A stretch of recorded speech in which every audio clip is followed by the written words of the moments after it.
ToyToynado! Hi, I'm Anthony.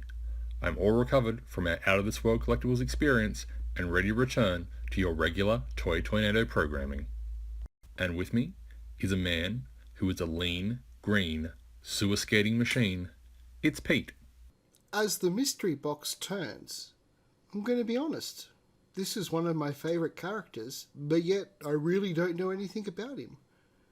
I never saw him in the cartoons because I never caught that episode. All I had was the action figure to go by.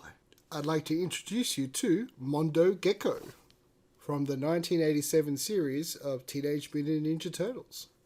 I think as a kid that owned a Mondo Gecko and didn't know where he came from in the storyline, straight away you thought that he was just best pals with Michelangelo. And when I played with the action figures, they're the stories I had. They always met up, they skated, they partied, they fought Shredder. It was just cool to have another fun mutant that was, grinding the skateboards. Grinding, as if I know what that is. It wasn't until later I found out he was nothing but a criminal. Wasn't a party dude. In fact, he could have almost been with Shredder, Bebop and Rocksteady. You continue, Anthony. I'm a little bit too angry about this.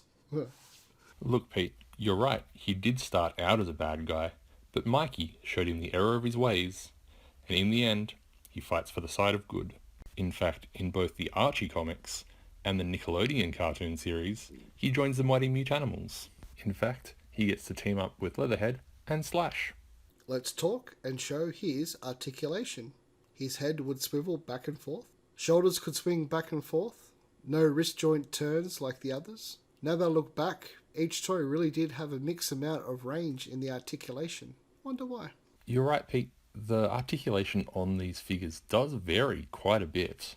I mean, maybe they forego the wrist articulation so he could have his tail articulation. Like all the toys, you had leg joints that allowed the legs to swivel 360, and his tail could pop off and on, which as a kid was super fun, but left for a lot of tears when you couldn't find the tail itself. And then the whole family had to help you find the tail. Having braces on his teeth, his tongue sticking out, a cool logo on his top, the ponytail as well. This guy, as a kid, was cool as Michelangelo. Maybe even cooler.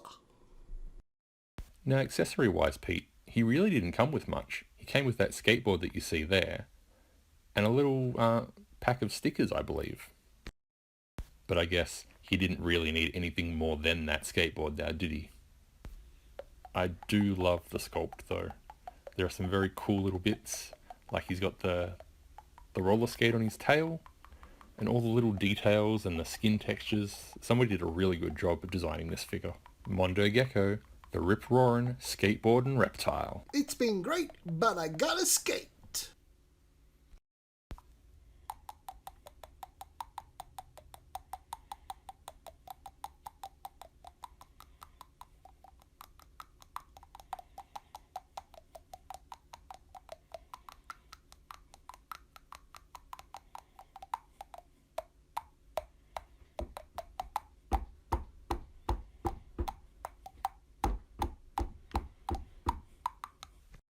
And as for not seeing the episode with Mondo Gecko in it, I believe he first appears on the small screen.